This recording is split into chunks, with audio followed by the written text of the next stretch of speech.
Boom! New text messages are showing that Justin Baldoni, the betrayal against him from the set of It Ends With Us, is so much deeper than we ever thought that it was.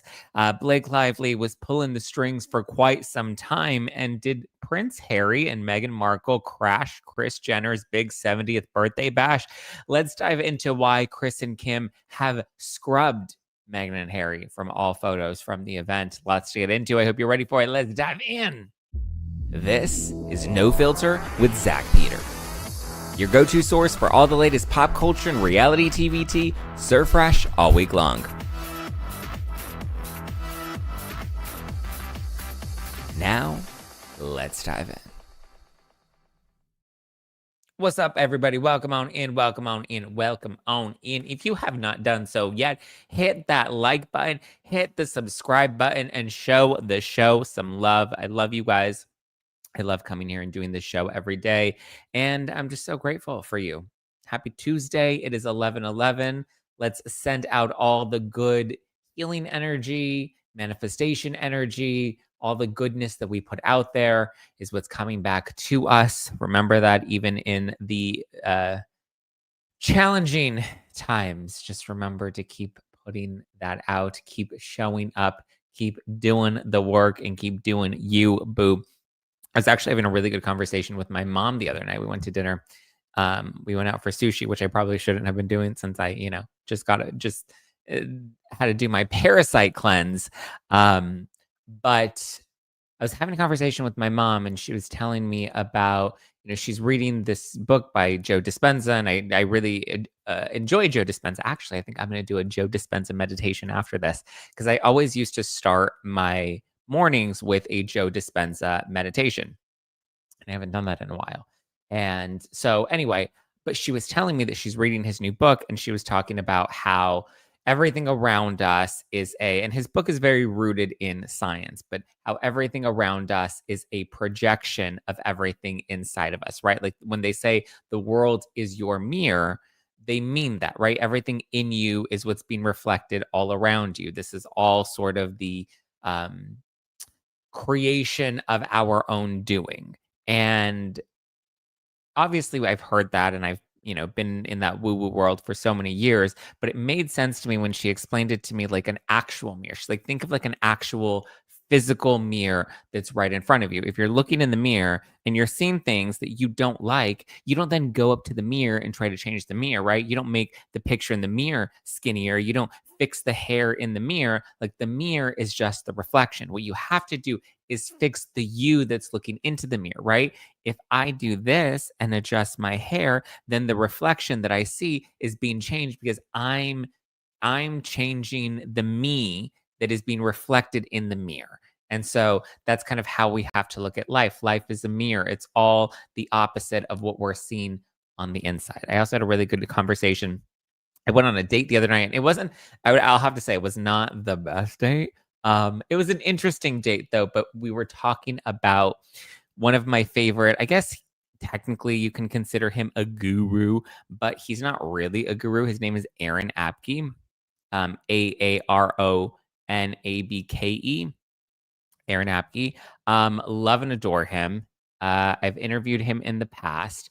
And, this guy, he was saying, oh, I saw that you follow Aaron Apke, and I'm a big fan of Aaron Apke, yada, yada, yada, right? And so Aaron was really big on teaching about like manifestation. Okay, so he considers himself a spiritual philosopher. And he grew up, I think, in the Christian faith, and then eventually like went into like more spiritual manifestation, and has now, is on his own journey, whatever. And so I'll dip into his content every once in a while because he talks about, I want to say, like quantum leaping and spirituality and all of that stuff. I promise we'll get to the tea. I don't know why I just felt compelled to share all of this. But so I was on this date with this guy, and he's telling me about all these things. And I kind of felt like we were on a therapy session because I haven't really been tuned in with Aaron's content in a minute, but in reflecting upon it, and also for people that are more like Christian based in their faith, he is very Christ. Like you don't have to be Christian to follow his content, but you also can be like spiritual and woo woo, and like you can come from both sides of that spectrum and still be able to take, quality lessons away from his content. But anyway, the point being, that, I was telling him that a lot of the times we have to stay rooted in what's considered the I am. He was really big on the law of one. And the funny thing is, my phone screen, the screensaver says, remember, I am. And it was something that I downloaded from Aaron's website like 6 years ago. And it's been on my phone ever since then. I've been wanting to get a tattoo that actually says I am, because we get so focused on the things that we're supposed to do and all the work that we're supposed to do, and we're supposed to go to therapy, and we're supposed to fix ourselves and heal ourselves. And not that there isn't active work to do, but everything is already done. I feel like now I'm getting too woo woo, but like the whole point is just remember to stay in the I am, and know that everything you're seeking, everything you're looking for, it's already happened. It's already, in the process of unfolding itself. And it's only when we resist that we push it further and further away. Like the analogy, to take the spirituality or the religious piece out of it, but think of it like that analogy of like building a garden, right? If you chase butterflies, they're always going to fly away, but if you build a garden, then the butterflies will come to you. You have to just kind of let your garden, grow, unfold, and create the reality that's already within you, and just trust that the process is working out in the way that it's meant to. So yeah, there you go. There was your lesson of the day. Hopefully you guys are having a great start to your, I don't know, I guess because it was 11:11, I was feeling a little inspired. Thank you for coming to my sermon. Kay says small bouts of electricity throughout your body, it helps with arthritis and migraines. Oh yeah, the shock therapy. Yeah. What you should do, what you should probably try, Anne, is to just have a police officer shock you with a taser and see if those electric vibrations help heal you. JK, do not do that. That was a joke. Kay said, I listened to his guided meditations while lying on my grounding mat with my red light therapy. Blissful. Oh my God, I love all of that. Sarah Gill says, I'm just going to say I briefly saw on the Court of Random Opinion this morning about the text messages and are here for the deep dive tea. But after seeing all those text messages, yeah, it's a lot. The text messages are a lot. There's a lot to it, right? We'll get into all of that in just a second. We will touch on, just to go through the, what do you call it? I want to talk about the Diddy mugshot that just dropped. Then we'll get into the Sydney Sweeney movie, Christie, which people are kind of dragging her for because they're saying that it's completely flopped. Then we'll get into the Baldoni stuff, and we'll end with the Meghan Markle, Kris Jenner birthday party stuff. Lots to get into, but I did want to show you guys this gorgeous new mugshot of Sean Diddy Combs, aka Love. He's got a new mugshot out, and I don't know how I feel about it. Diddy is Diddying, and I'm just like, why are we still? He looks disheveled. He looks like he doesn't even really look like, he looks like an old version of Diddy. Like he has white hair. Why is this not coming up? Hold on one sec, guys. Diddy Love. Not work. Hold on. There we go. So here's his new mugshot. You see him. This is a CBS exclusive that they have released this morning. And you can see his hair is grown out. Lots of white hair. His white beard is grown out as well. Like Diddy just looks a little disheveled. And I ain't having it. He ain't looking so cute. Did he ever look cute? He looks old. He looks very old. He looks rough. Sarah says, Zach, what is pink and on your couch? I don't know. What is pink and on my couch? Tell me. What is this? Are we doing knock knock jokes? We came from butterfly manifestation theories to Sarah's like, here, knock knock. Who's there? I don't know. Who's there? Blake Lively. Sean Combs, CBS News exclusive. So this is his mugshot. He's looking fresh as what's that old man?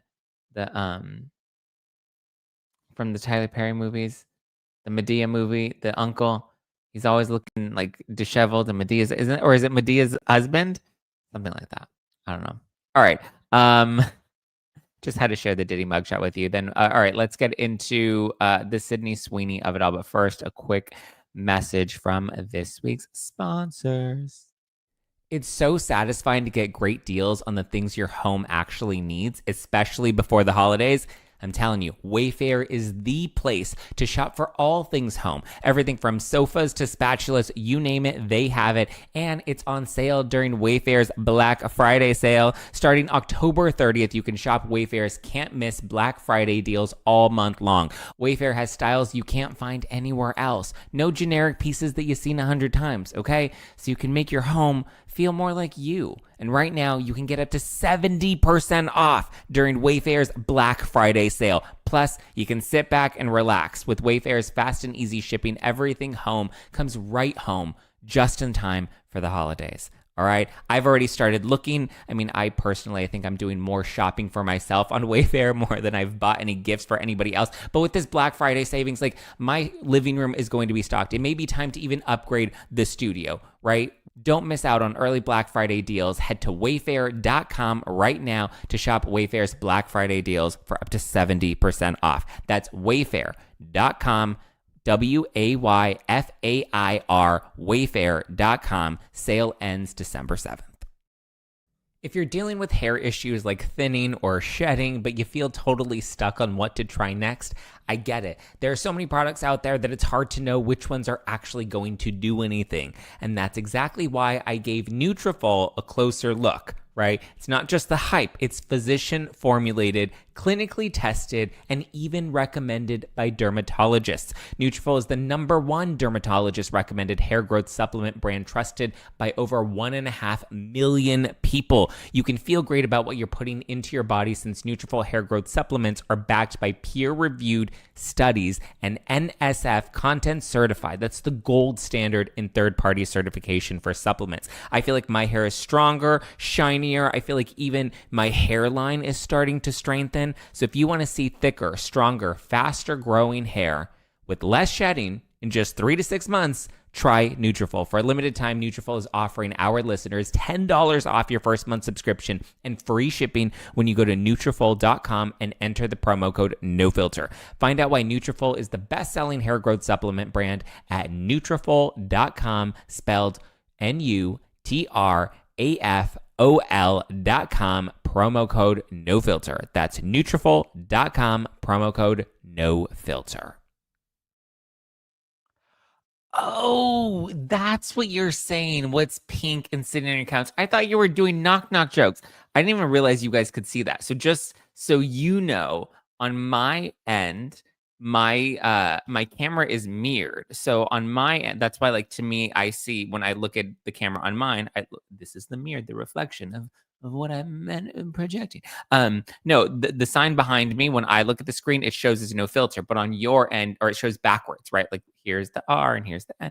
It's spelled backwards because it's mirrored on my end. So where the pink book is mine is the name. So you don't see the name, my name and my handle right here. You probably see it over here, right? You see it here, I'm assuming. But yes, this is what you're referring to. It's Sheena's book. I was like, why is she like, what is the what knock joke with what's pink, what's red and what's black and white and red all over a newspaper? No, it's Sheena Shea's book. Boom. Ta-da. Sorry, when I did book club or whatever, and then I just like left it here and referenced it. I think it was here, and then the dogs jumped on the couch and it like pumped up, and so yeah, there you go. That's what it is. The purple thing looks like part of the mic boom. This purple thing, the Spotify logo, yes. Are we now just analyzing every part of the video?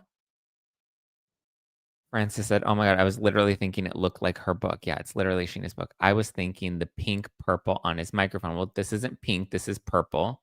And it's the Spotify logo, because Spotify gave me this thing. Yeah. Also, reminder, everybody, tonight it's Tuesday. So what is tonight?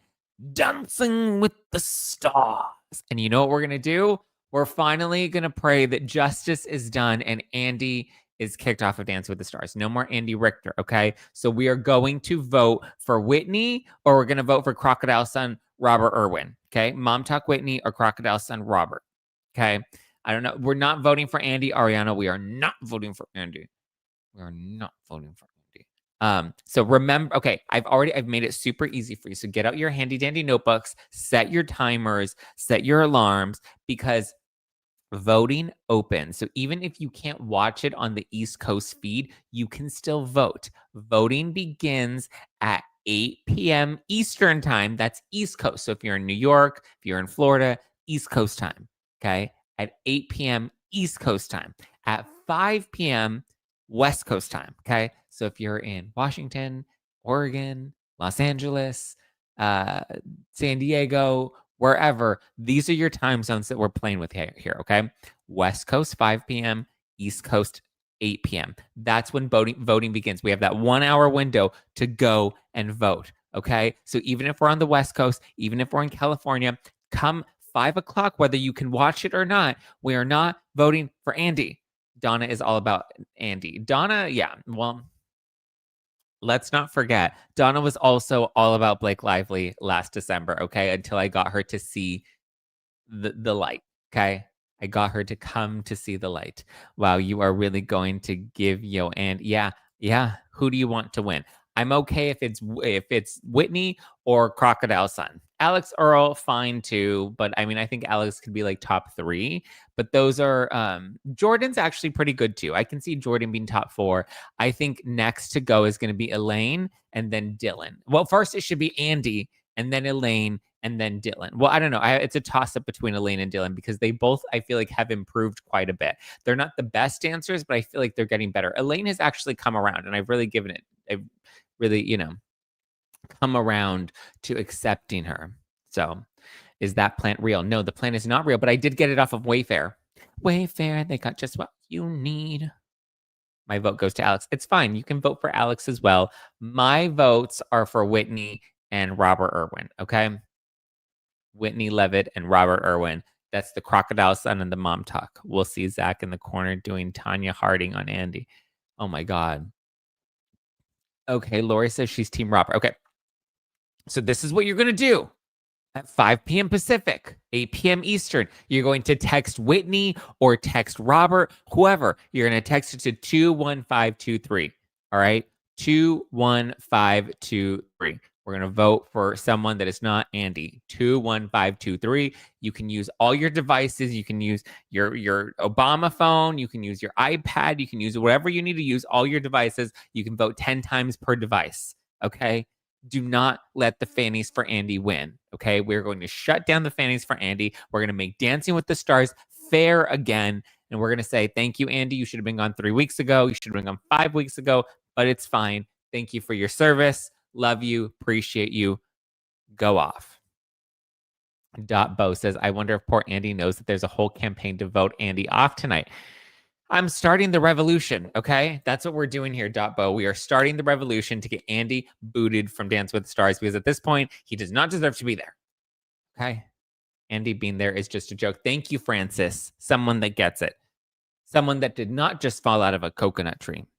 So once again, you're going to text Whitney or Robert or Alex or Elaine or Dylan to 21523 at 5 p.m. Pacific. Of course, Andy is precious.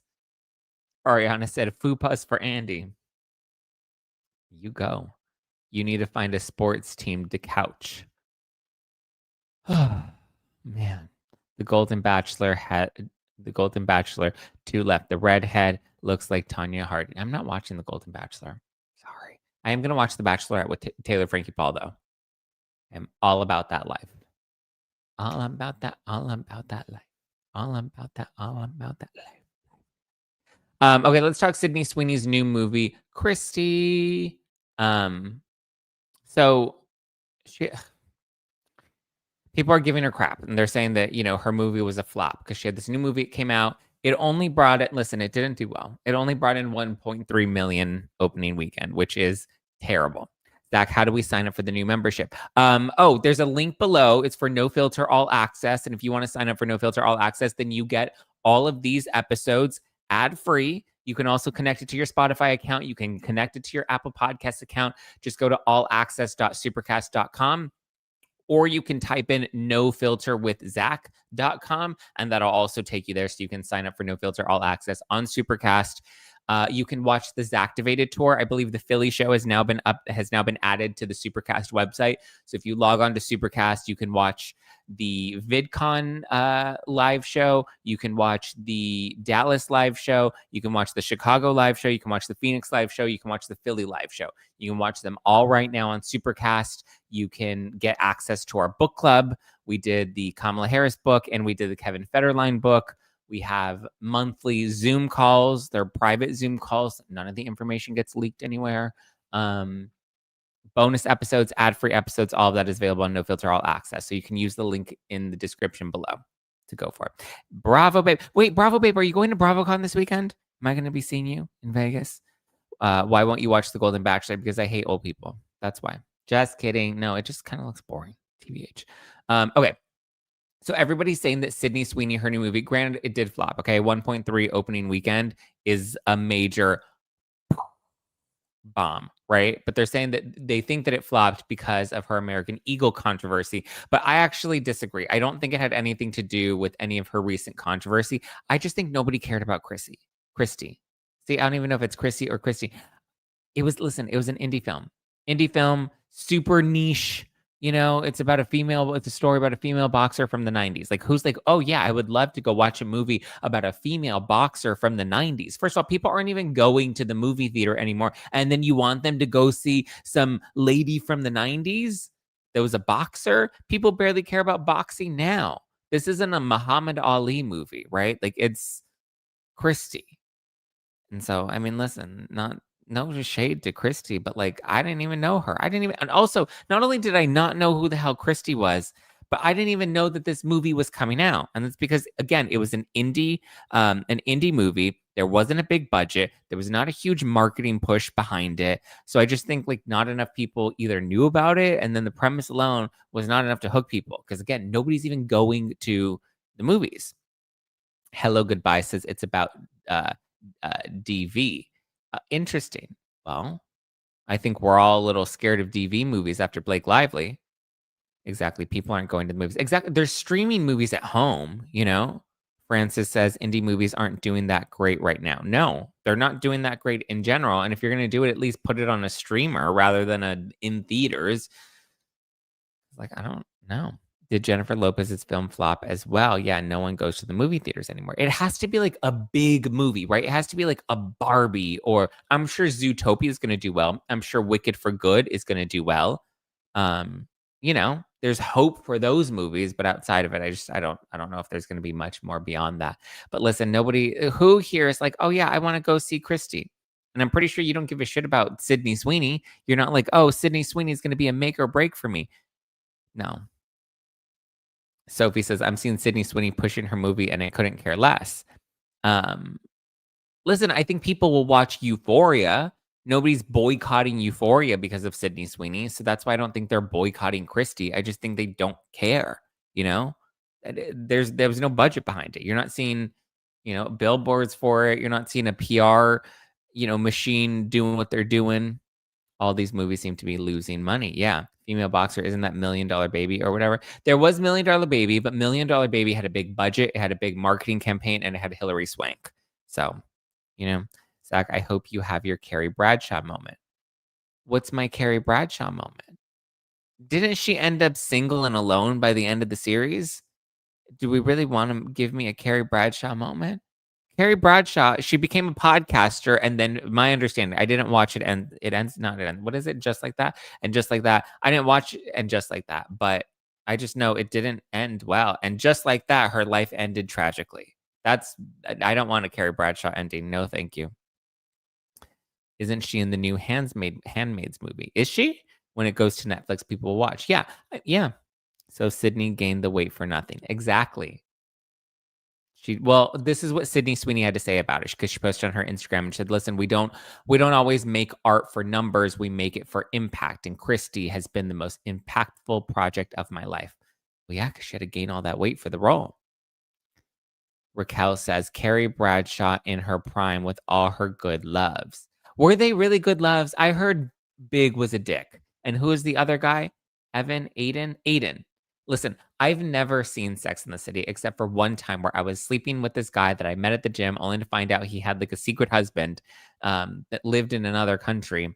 But anyway, I digress. And he was like, he was very sweet. Like, we would hook up and then he would like cook us breakfast and like it was very sweet. And then he'd be like, let's cuddle and watch a movie. And then we would cuddle and watch a movie. And he's like, let's watch Sex in the City too. And I heard that was like one of the worst ones. So Isaac said, you should have your David Rose ending. I would love a David Rose ending. I would love a sweet Patrick that, can sing me a little song sometimes. Whispering Wonderland says they're not marketing movies like they used to. A lot of the times I go to the movies and they put out and I never hear about. Yeah. So there you go. That GQ interview was infuriating. Smug, Karen, mean girl, busted can of biscuits. I don't know if you're mad at Sydney or if you're mad at the interviewer.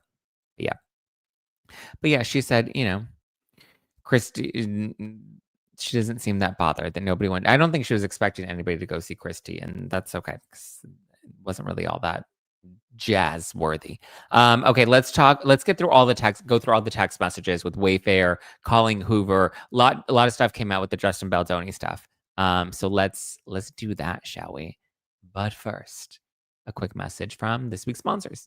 Fall already feels like a reset. Between back to school, busier routines, shorter days, finding time to cook can be tough. I get it. I feel it, right? That's why I love Factor. Their chef-prepped, dietitian-approved meals make it easy to stay on track and enjoy something comforting and delicious no matter how hectic the season gets. My fridge is fully stocked with Factor meals. They're delicious and they're convenient. I just pop it in the microwave and it's ready in minutes. They have lots of variety, different meals. Choose from wider selections of weekly meal options, including premium seafood choices like salmon and shrimp at no extra cost. You can support your wellness goals, even enjoy more GLP-1 friendly meals and a new Mediterranean diet option, which is packed with protein and good for you healthy fats. Eat smart at factormeals.com/nofilter50off and use code nofilter50off to get 50% off your first box plus free shipping for 1 year.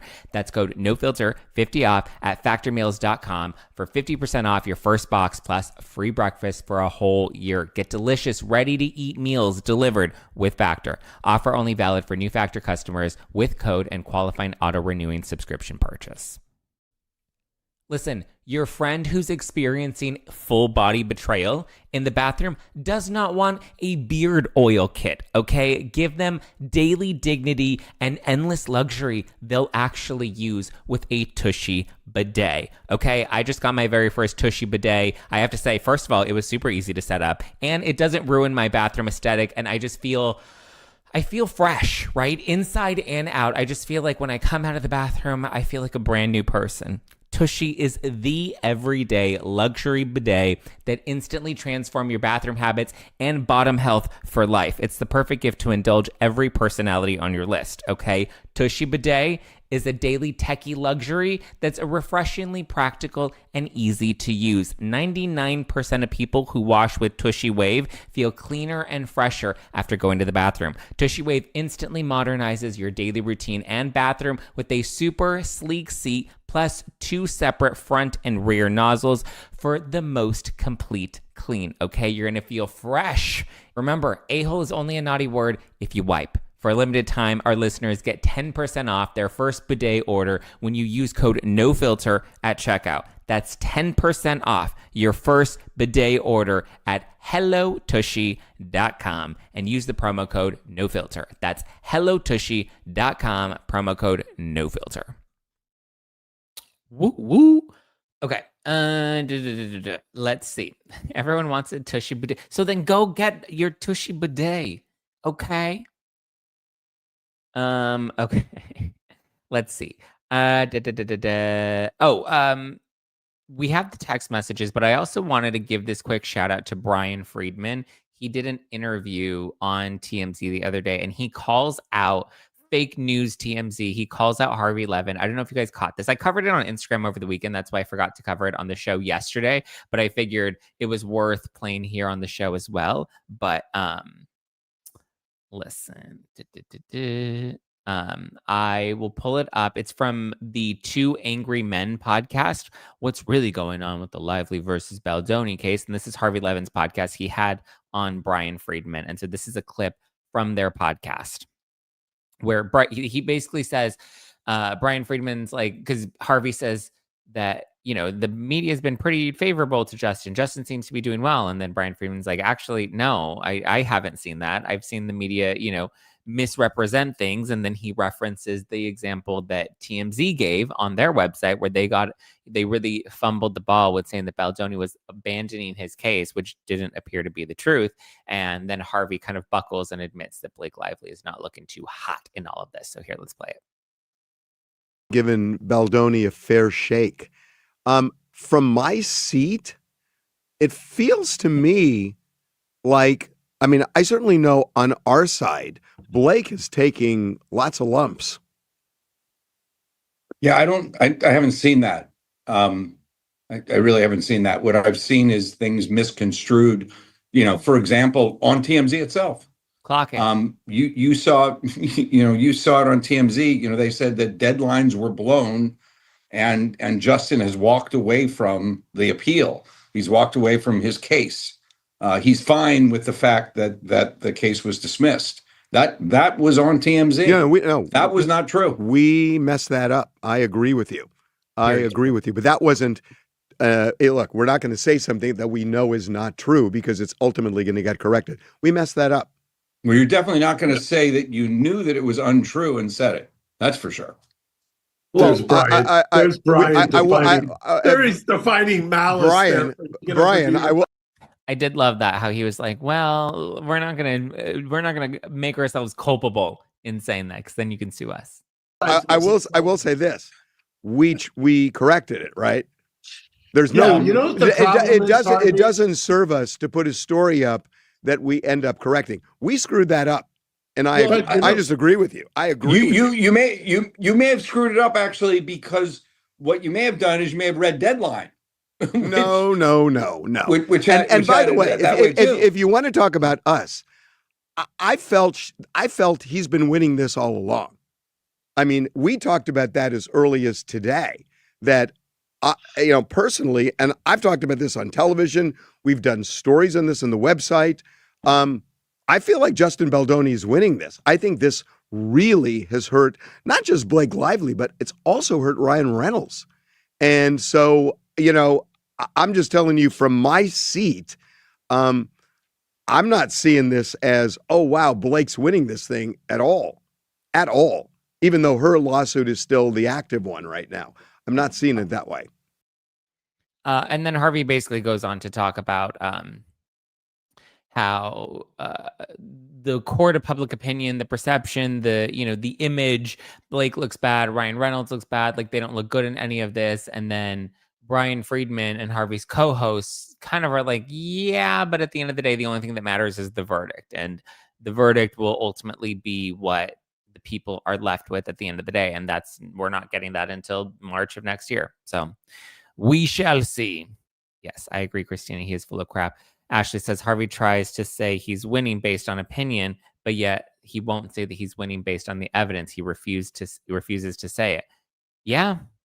Well, Harvey's also an attorney, and he knows you can't really call a shot until there's a decision made either by a judge or by a jury. And in this case, all he can really speak to as, an attorney himself, knowing these things, all he can really speak to is public perception. Yeah.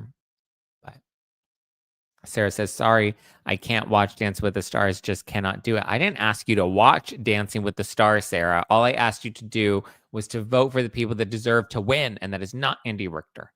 Okay, let's go through some of these text messages because so many new messages and details have come out. We have text messages that show Colleen Hoover siding with Blake Lively for the final cut of It Ends With Us. And we see how she turned on Justin Baldoni, and it seems like she eventually ended up ghosting him. Apparently, there was also an issue with the 1% donation to the No More Foundation, nomore.org. It appears that Wayfair pledged to donate that 1%. My understanding from reading these messages is that it would be Wayfair that would have been making the donation, but Colleen Hoover was requesting that they make the donation in her name, which they said that they legally couldn't do. So there was some sort of legal issue with how she wanted the donation made, and they're just like, "Whoa, but that we can't do that." And she seemed like she was upset about that, and that if she wanted that donation to be made, she would have had to have made it herself, personally, directly. Then we get numerous text messages from Justin's PR team at the time in August when all of these stories are starting to break and the film's coming out, claiming that they're not behind the attacks on Blake, claiming that it's all organic. They definitely didn't seem to be bothered by the negative press surrounding Blake. I guess there are some points where Baldoni has some of the concerns, but mostly as it relates to protecting the film. But for the most part, it makes it seem like they were absolutely not the ones planting these stories. But it does seem that people like Colleen Hoover believe that there were shots taken back and forth by both camps. I think that we can confidently say that that is true, that there were at least comments that were being made to the press on behalf of Lively's camp and behalf of Wayfair's camp as well. But it seems like Justin Baldoni wanted to stay mostly trying to be on the offensive rather than, being a little too, or is it on the defensive? He was trying to stay proactive. But we also get text messages of Justin Baldoni sharing the text message that Isabella sent him at the time. And he's like, look, this is the last thing she ever sent me, where she's basically praising me. And now suddenly she's turned on me and she won't even say my name in the press. And it's like, well, where did that come from? How did that start? He also says he has plenty of bro text messages with Brandon Sklenar. So it seemed like they had a really good relationship. And then at some point, Brandon Sklenar ends up ghosting him. Apparently, they also noticed that Ryan Reynolds had blocked both Justin Baldoni and his wife, Emily, and then later on goes to unblock them. And so they believe that he was doing that to kind of spy on them, keep an eye on them. So we'll go through some of the highlights, some of the juicy text messages that we can sift through here. Let's see. Let's start with this one. This is a Colleen Hoover text message. And this is from Justin Baldoni to the team saying, Colleen just texted this to us. First time we've heard from her. This was in August. She says, can someone send Colleen just text this to us? First time we've heard from her. Can someone please send Jamie the actual context of what I said? So she sent him, it's an article, a news article that says it ends with us ending explained why Justin Baldoni changed Ryle's fate. And so I guess Colleen was not happy with the changing of the fate of Ryle's character. When Ryle's the character that Baldoni portrayed, he was the abuser. And Justin says the team, can someone please send Jamie the actual context of what I said so that he can respond to Colleen? This should be on video recorded from the wrap. I never said that I changed Ryle's fate. I said I didn't want to see him at the end of the movie as it was too complicated to explain how he was co-parenting and would draw too many people in, and she agreed. She, as in Colleen Hoover, agreed. This has nothing to do with the book, and we don't control the wrap or their headlines, just as we don't control the negative or untrue things that she and Blake have been saying about me and the controversy they created. We haven't leaked anything, and we've taken the high road the whole time, even after she betrayed me and ghosted me. So it seems like at some point she did ghost Baldoni, uncertain as of when or why. And then this is, I believe, a text message from Colleen Hoover to Justin. I'm going to dictate something. Jamie, add this for your text message back to her in any part that you want, but this is just what I need to say. Justin is not, I guess this was also from Justin to Jamie so that he can, I guess, relay the message to Colleen. I guess Jamie was the one that was in contact with her and not Justin directly. But he wanted him to say, I guess, something to this effect of like, Justin is not out to hurt anybody, and there hasn't been one lie that has come out of his mouth. All he's been doing is singing the praises of you and everyone else and sticking to the message of the movie, which you knew he cared about from the beginning. He asked about the second book to understand the trajectory of Ryle's character as he was developing the script, which you also understood as he included you in that decision. Also, let's be very clear. Side note, let's be very clear that when you sign the rights over of your book to be made into a film, you often don't have much creative control in that. You sold the rights over. And that's why a lot of these movies say based on a true story by, based on a book written by, right?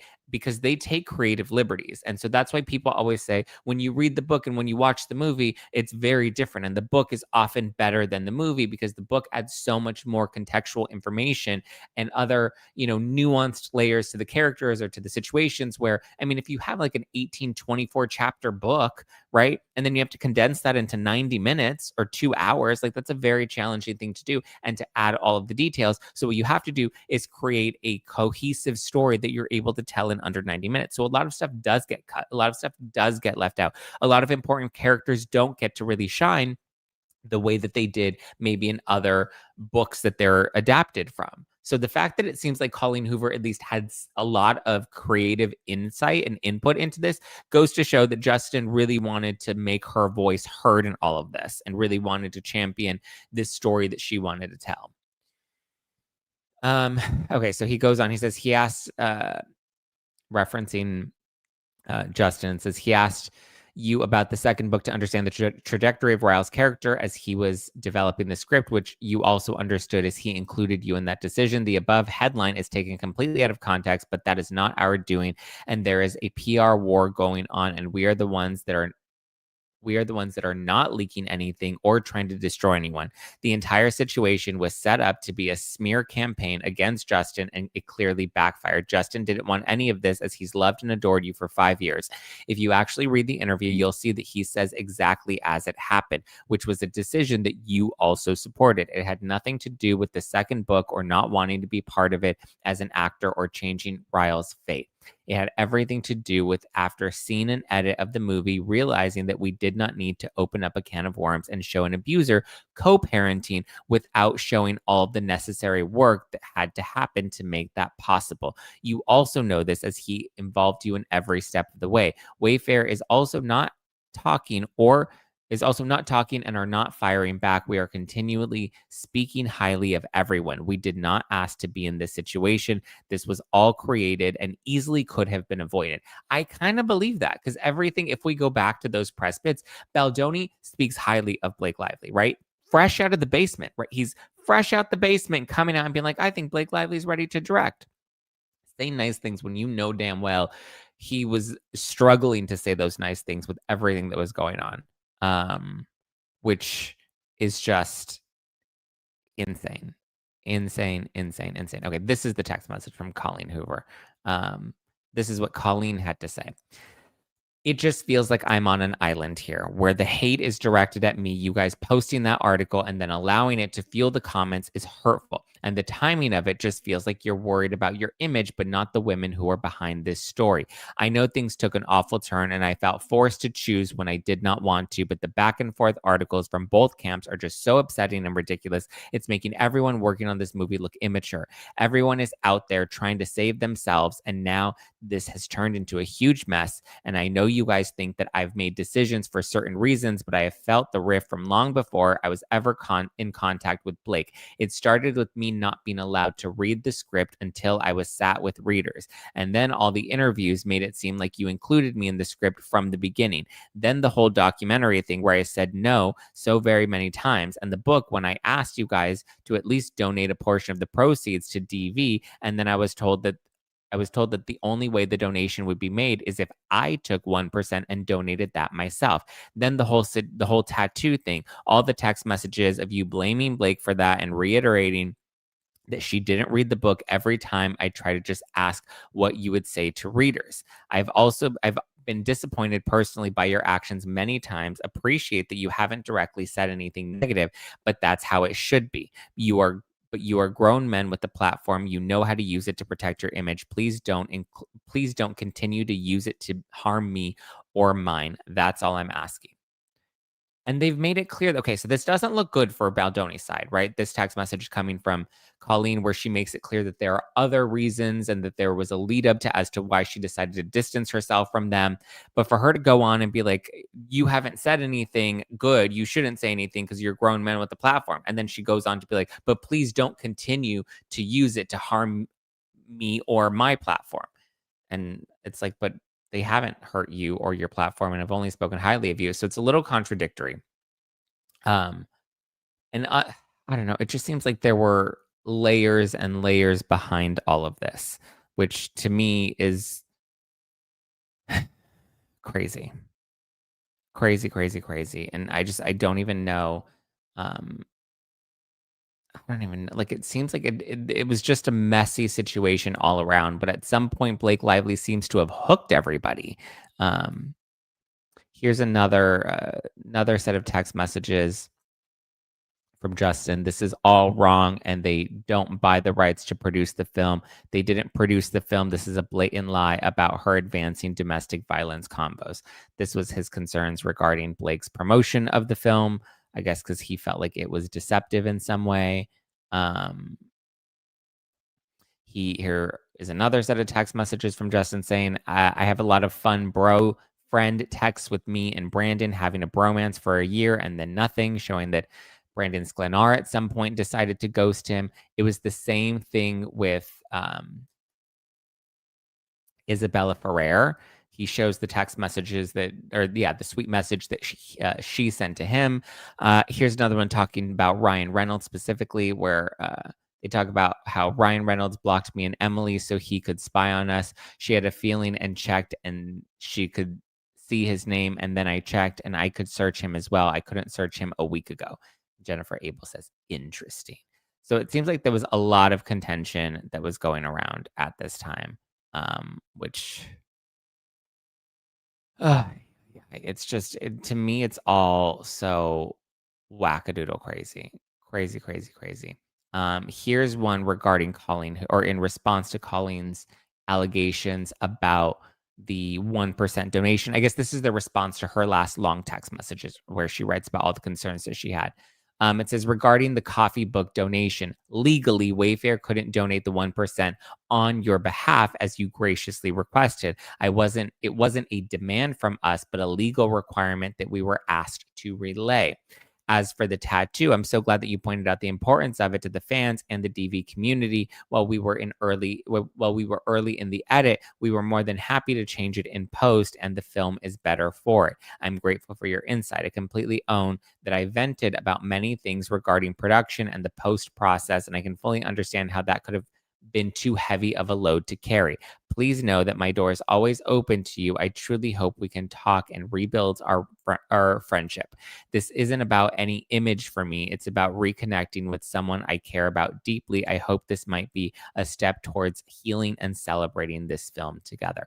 It sounds like this was a bunch of like whiny, entitled people working on this project. Not necessarily from Baldoni's side, but on the other side, right? Ryan Reynolds, Blake Lively. It also just kind of feels like Isabella and Brandon Sklenar like chose Blake Lively because one, she's the woman and you're supposed to believe women, and two, because she was kind of the bigger name. She had more power. There was more of a need to protect their image by aligning with her than with him.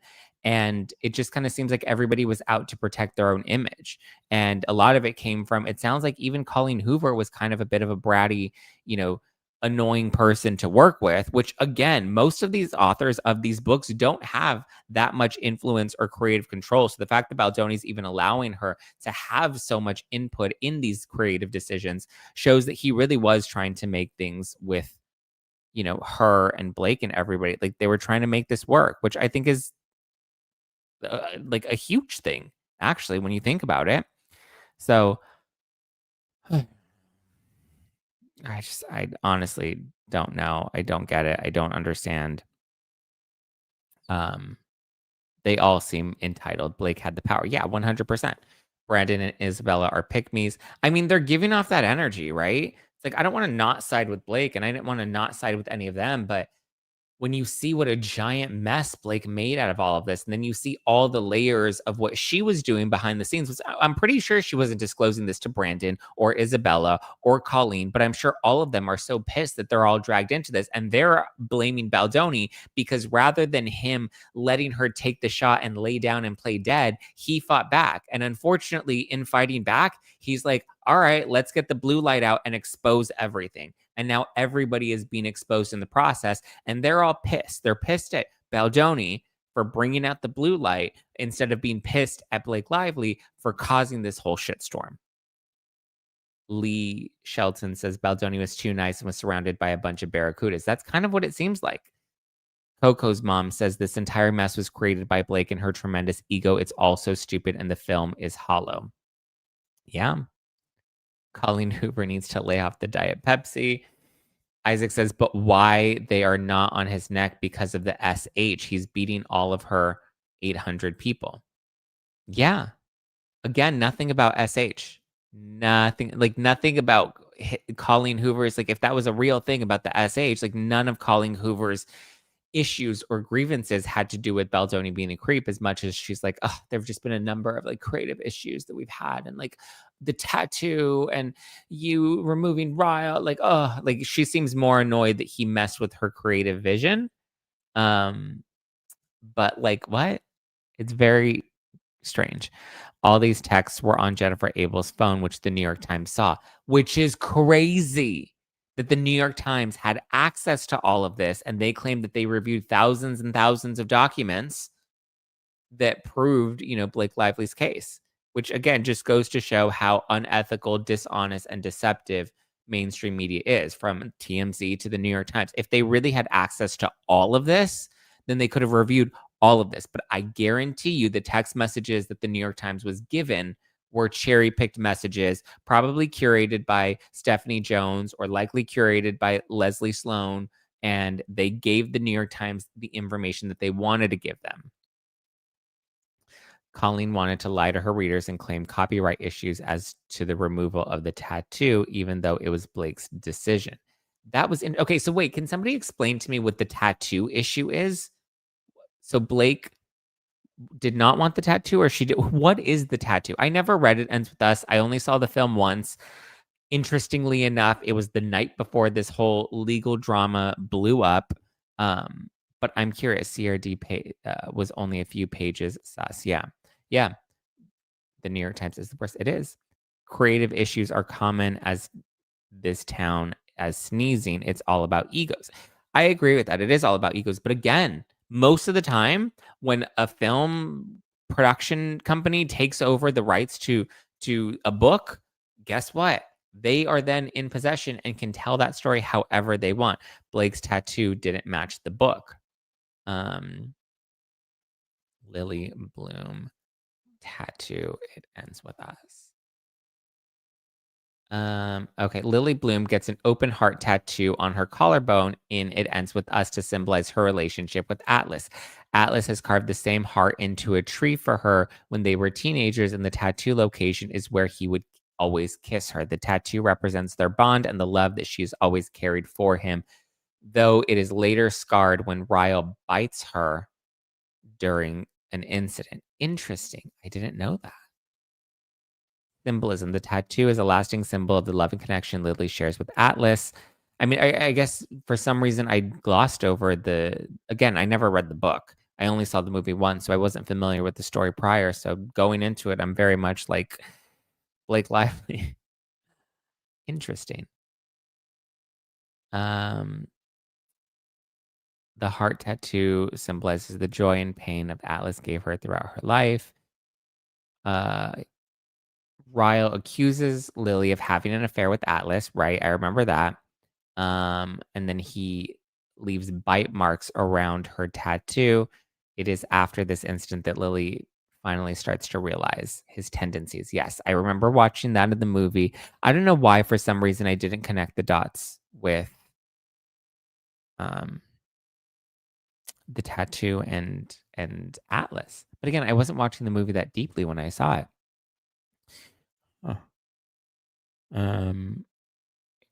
I read It Ends With Us. Okay, this is a Reddit post from JFeely18 in a book thread on Reddit. It says, I read It Ends With Us a few months ago and just finished It Starts With Us. I just saw a picture of what Lily's heart tattoo looks like, and I have questions. I don't own It Ends With Us, so I can't reference back to it. Why is it open? I looked it up, and it seems like Atlas carved a heart for her. Can someone remind me what he carved and such? Basically, I know why she got the tattoo and just the story behind the heart itself, please. As far as I can remember, this is Random Barcher. As far as I can remember, he carved it from a branch of a tree in the backyard. Since I have the ebook, the passage reads, on a particular lonely night in college, I went to a tattoo studio and had a heart put put in the spot where he used to kiss me. It's a tiny heart about the size of a thumbprint, and it looks like just the heart he carved for me out of the oak tree. It's not fully closed at the top, and I wonder if Atlas carved the heart like that on purpose, because that's how my heart feels at times when I think about him. It just feels like there's a little hole in it letting out all the air. Lily's heart tattoo symbolizes both the joy and pain of Atlas and love that he's given her throughout her life. Okay, just saw the movie yesterday. I know your post is a year old, but I'm hoping you'll respond to my question. In the movie, Ryle bit Lily right over the tattoo. Does this happen in the movie? Yes, it happens in the book too. He finds out about the tattoo and everything.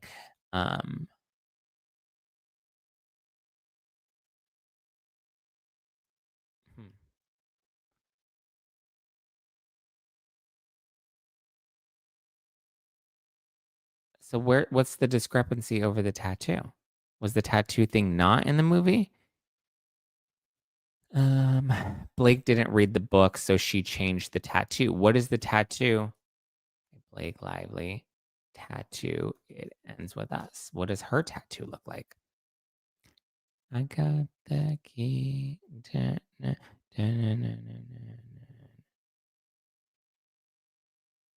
What is I really don't remember the significance of the tattoo in this movie at all. Was there no tattoo in the movie? Okay, I need the sleuths to help me. Okay, Isaac says the tattoo is very important to the Lily Bloom story. It seems, not confirming, but it seems Blake changed the design. So why is Colleen Hoover not angry at her? Everyone is angry, but not at the SH. Why doesn't she lash out at Blake? Yeah, Lily Bloom has a small tattoo yep, and it's the heart, and it's an open heart. So what was the tattoo in the movie then? There was a tattoo that was in the book, and a bunch of readers got it, but Blake changed it, so they had to spend $100,000 in post to fix it. But what did Blake change about the tattoo? What did Blake change it to? That's my question. How is Colleen mad at Justin for this tattoo and Blake messed it up? Because there are so many dots to connect, Zack. It's okay. Right? Like, there are so many pieces to this puzzle. It's been months and months of talking about this case, and sadly, no one is focused on the SH or the SA. Well, there was no SA. It was only SH. We are sleuthing it out in real time. The tattoo was in the movie, but it was different from the what? But okay, but can somebody explain to me what was different about the damn tattoo?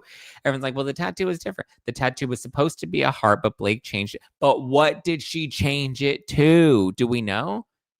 Or we don't know what she changed it to because they changed it in post. So there's a tattoo, right? But what did she change the tattoo to? It was a heart, but the heart was open. And people are saying that Blake Lively changed the tattoo to something else. Book versus movie. Let's see if there's something in here about the damn tattoo. In the movie adaptation, yep. In the book, yep. The tattoo scene is significantly different from the book. Okay, in the movie adaptation, the tattoo scene is significantly different from the book because Ryle bites Lily directly over the tattoo. But in the book, the tattoo is a symbol of Lily's relationship with Atlas. Okay, got it. The book also mentions Ryle biting her, but it was the skin around the tattoo, not directly on it, as seen in the movie. Got it. So in the book, he bites the skin around the tattoo, but in the movie, he bites directly on top of the tattoo. Got it. The movie changes this to center the abuse around the tattoo, making the scene more graphic and connecting Ryle's violence to the symbol of Atlas and Lily's love. But in the book, the tattoo symbolizes both the good and the bad in Lily's life, with the biting of the tattoo itself being a pivotal moment of Ryle's abuse. It sounds like the same shit. Am I crazy? It sounds like, Sierra says, I'm getting frustrated. I'm getting frustrated too. The heart is closed in the movie. That's the big deal, is the heart is closed in the movie. Third Room Riches says, I only hear from Blake's side about this campaign. What about the SH? That's the thread that we're all unhinged. Yeah, it's crazy. Colleen and her sisters all still have the same tattoo as well. So the tattoo was significant. Got it. So something about the tattoo was changed. Maybe the design of the tattoo. Blake wanted it different. And then Colleen and Justin at the end decided that having the different tattoo doesn't make sense because it doesn't align with the significance of the tattoo. So then they edited the movie, is my understanding. They edited it in post-production so that the tattoo matched what was described in the book, if I'm understanding this correctly. Right? We're all on the same page with that. It's not that it was changed. It was that they forgot. So there was no tattoo. And then they edited in the tattoo in post-production. Interesting. Right, let's pull up. Hold on, let's pull up the damn text message again. Because Justin specifically says, as for the tattoo, I'm so glad you pointed out the importance of it to the fans and the community. While we were in the early edit, we were more than happy to change it in post, and the film is better for it. I'm grateful for your insight. Okay. Colleen would notice that the readers would notice the tattoo is different. Really? But they didn't notice that Lily was like fucking 20 years older in the movie than she was in the book? There was young Lily, and then suddenly Lily's like a grown-ass woman? They wouldn't notice Lily's ugly fashion in the movie compared to the book? Like, there were plenty of things that I'm pretty sure the fans could have picked up on, but I guess the tattoo was the most significant, right? It cost $100,000 to fix. Yeah. Interesting. We are going down the rabbit hole. I mean, we really are. We're going to have time to talk about Meghan Markle. It was even mentioned when we saw it at the premiere at the book Bonanza about what was mentioned. Oh, Stephanie, if you were at the book Bonanza, come and give us the tea, girl. What do you remember there? So everyone wins in the end and got what they wanted with the tattoo. Why is she mad? I don't know. Honestly, I really don't. They did, and they hated it. Yeah. Zack, there is more of the text exchange between Justin and Colleen that would make it make more sense. There are so many, but I tried to condense it down. There's so much to it. Can visuals change the shape of a tattoo, or can they have an answer why the tattoo is significantly different than the book? Well, I would assume that they would have to like digitally edit it, right? Digitally edit the scenes where the tattoo is shown. There are screenshots in one of the exhibits between Colleen and Justin. We read some of the screenshots of the text messages between the back. This is one of them. This is Justin's response to Colleen. Jenny says the tattoo is too small that nobody would notice. We all had lots of comments after the movie was watched. I never read the book, so I didn't really know. Justin wasn't there and not mentioned. Yeah, I know. Remember, it wasn't Book Bonanza where she flew, like Brandon and Isabella and Colleen, like she brought them personally with her. What I hate is that when this is all said and done, Blake has successfully poisoned those relationships for Justin. Once someone is smeared, it's hard for people to admit that they were wrong. So sad. Those relationships are done. They will never be friends with him. But they did comment on the fact that the tattoo was wrong and that it got fixed. Blake was very over the top during the event. Interesting. So something about the tattoo was wrong. And so people are saying that Blake wanted a different tattoo, probably because her own makeup artist is the one that was applying the tattoo on her. And then obviously the tattoo had some sort of significance because to my understanding, this tattoo in the DV community has become like a symbol of hope in some way, a symbol of something. Like I know how some people like to use the semicolon, right? And they like to get that tattoo. So my understanding is that this open heart tattoo, based off of the people that read the book, you can correct me if I'm wrong, Steph, but based off the people that read the book with the open heart, they got that as some sort of symbol of representation. And so when the tattoo was changed in the movie, that was a significant issue because it wasn't true to what was in the book. And if you know the book and the book community, then you know why that tattoo was so important to the book community. Right? Correct me if I'm wrong. Justin attached screenshots of his earlier convos with Colleen about the same issue before post-production. Oh, got it. Maybe the original tattoo was an early promo and people started talking, then they fixed it. Interesting. Justin is too nice to have done anything to someone. Blake is truly the bully. Sounds like, but we're all agreeing that they are mad at Blake, but takes it out on Justin because they can't face Blake. It seems like that's the case. Christina says, correct, Zach. Good. Okay, so I'm understanding it correctly. Whatever. So there's that. That's kind of the gist of it. We're not going to go through all the documents page by page because that's just like long and cumbersome and hours and hours and hours. And I feel like there's not a whole lot other than Blake is a bitch. Baldoni kept buckling. Colleen kind of seems bratty. And Brandon and Isabella are phony. It's kind of the gist of it all. Steph says, since Colleen's mom went through a DV relationship, the heart was significant. Got it. Kind of seems like Blake was the issue then. Isaac said, but we are all agreeing that they're all mad at Blake, but takes it out on Justin because they can't face Blake. Yes, that's kind of what we've succumbed to. Was that Justin Baldoni that showed up in the Kardashian? Let me add. I don't think so. Zach, you nailed it with the recap. Okay, thank you. Just trying to understand it. Just trying to make it all clear. Because like I feel like when we get into all the page and the nitty gritty of it all, then like it all gets so lost because it's all so hard to follow. Blake is the issue. That's what it appears. And that seems to be like from anyone that's pretty familiar with the situation, that seems to be the unanimous understanding. Tomorrow is the summary judgment due. So excited. Hopefully we get something interesting out of that. Okay, let's quickly talk Meghan Markle. Oh boy. So Meghan Markle. She was at Kris Jenner's 70th birthday party. Okay. I guess she was in attendance. She went to the Baby to Baby gala, where it seems like it started at the Baby to Baby gala, and then she was, I guess, uninvited, or no, sorry.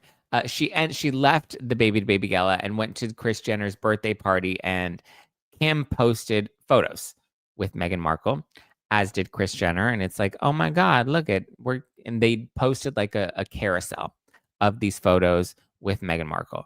And I mean, they're cute photos, right? Meghan looks very lovely. She's wearing the same outfit that she wore to the Baby to Baby gala. And it seems like after the Baby to Baby gala is when Meghan went and attended Kris Jenner's 70th birthday party, which was hosted by Jeff Bezos, right? Well, at some point in the last like 48 hours, Kim Kardashian posted this photo posing with Meghan, and then Kris Jenner posted this photo of her posing with Meghan and with Harry. Okay. But somehow, I guess they went back and edited their photos because it looks like they were removed from this carousel post with the multiple photos from the party. Because if you go back now, it looks like page 6 was the first one to pick up on this. But so those are the original photos. But then if you go to those same photo sets on Instagram and you go through each of the different photos, here's Kim in Paris, here's Kim and that looks like Vin Diesel, Mark Zuckerberg's in the background, Justin Bieber. We have Kim and Jeff Bezos and Lauren Sanchez. We have Kim in Paris, Kim and Snoop, Kim and Sierra, and Kim and Justin Bieber. Sarah Paulson, Niecy Nash. Looks like this is Naomi Watts. This is the cast, Ryan Murphy from All's Fair. We have Paris and Nikki. We have Kim and all her sisters and her mom. Paris, Sierra, Sarah Paulson. I don't know who that is. Who are these? Not the Bella twins. Who are they? Nat and Liv. Looks like Lala. Not Lala Kent, but Lala. And so there's that one. And then there's this one where she shows off just her dress, her lovely outfit. She did a whole vlog about it too. And it was inspired by Halle Berry in 007. And at first I remember watching her vlog, and she did this dress and she wanted to do the hair like Halle Berry because it was supposed to be inspired by Halle Berry. And then they thought that she looked too much like Kris Jenner and she didn't like the wig. So she ended up doing different hair. But now I can see the inspo from the James, because that was the theme of the party, was James Bond. Same thing with Kris Jenner. So they removed the photos with Meghan and Harry. So this photo that was originally on Kim Kardashian's Instagram has been removed. And this photo that was originally on Kris Jenner's Instagram with Meghan and Harry also since been removed. which I didn't realize you could go back and edit a carousel and remove a picture. But for whatever reason, they took those photos down. And it made me think, what if Meghan Markle was not invited to this party? We've never really seen Meghan Markle or Prince Harry hang out with the Kardashians. We've never really known them to be particularly close to Jeff Bezos or Lauren Sanchez. They were briefly linked together, I believe, in 2024 with Bezos, but it doesn't seem like anything came of that friendship, because then Meghan and Harry weren't invited to the big Bezos wedding, and that was the party to be at. That was the event to be at. So I'm like, I wonder if there was like a publicist or somebody that Meghan and Harry knew, and Meghan probably was dying to get into this event, but she was already at the baby to baby gala, and somebody was like, listen, I'll get you in. Just here's the address. Here's where you got to go. Just go to the party, walk in, and you should be fine, right? Because I'm pretty sure it was at, I believe that they may have crashed the party, and I'm sure Kim and Kris didn't know that. They weren't aware of that. Caro says, I think they were invited by WME, but I don't think they were on the original guest list, because one, it just doesn't make sense. They're not at any of these. They don't go to the annual Kardashians Christmas party. We don't see them posing together at other events. So it kind of just feels like somebody got them in at the last minute, and they probably did crash. And once Kim and Kris found out that they crashed the party, it was like, oh, we need to delete them and remove them. Either that, or there's like a big scandal story that's about to drop about Meghan and Harry this week, and they wanted to make sure they got ahead of it to stay away from them and keep a healthy distance. But then I would also think that maybe that would not get them invited to the baby gala. I don't know. Meghan got a lot of backlash for not wearing a poppy. Why would she wear a poppy? Isn't Meghan trying to get back into acting? Well, she has a cameo that's coming up in a movie. It might be that she's trying to get back into acting. I'm not really sure. But so, yeah. That's where we at with it.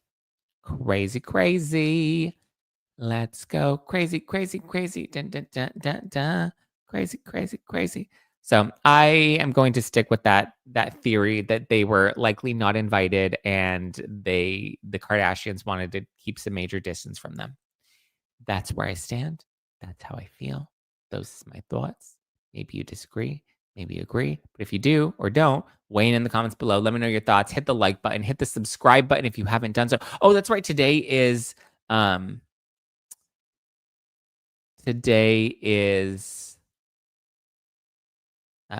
Remembrance Day. Yes, thank you, Cat. We remember all of our fallen soldiers. Yeah, I mean, listen, we have to thank them, send our love to them. We have our freedom and liberties because of them, and we are grateful for them. So if you've served our country, you are, we appreciate you very much. And I know that the climate of our country has been in a really trepidatious place recently, but that should not be forgotten at all. We have the government that is now opening back up. We have gay marriage that has not been dismantled. So we'll discuss more of that on Thursday, though. We have Link Lauren that's coming on the show, and we'll do a full recap of everything. The poppies are a UK thing. I don't know what the hell is going on with the poppies. Support the vets. Yes, support the veterans. Yes, guys, please like and subscribe if you haven't done so yet. My hubby is a veteran, and it's my doggy's birthday. Yay, looks like you got a lot to celebrate, Rachel. All right, guys. We have a daughter of the American Revolution here, and we love our veterans. Yes, we do. Yes, we do. Ashley says, so much love to our veterans. Yes, thank you guys for honoring them and remembering them. Drop a comment below. If you are a loved one of a vet, drop a comment below. Let's acknowledge them. Let's remember them. Let's thank them. And yeah, I hope you guys have a great rest of your Tuesday. Happy 11/11. Give me a follow, Just Plain Zack, if you want to keep up with me. Follow the podcast at No Filter with Zack, and stay tuned. Lots more tea to come. And if you will be at BravoCon, or if you will be in Vegas this weekend, I will see you there. All right, guys. I will talk to you later. Ciao for now. Oh, yes, I will be on Juicy Scoop tomorrow. How did you know I was going to be on Juicy Scoop tomorrow? Did Heather say that? Did I say that? How did you know I was going to be on Juicy Scoop tomorrow? Well, technically, we tape it tomorrow, so I believe it'll air on Thursday.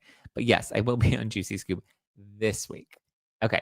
All right, guys. Have a great one. Love you. Appreciate you. Talk to you tomorrow. Ciao for now. Bye.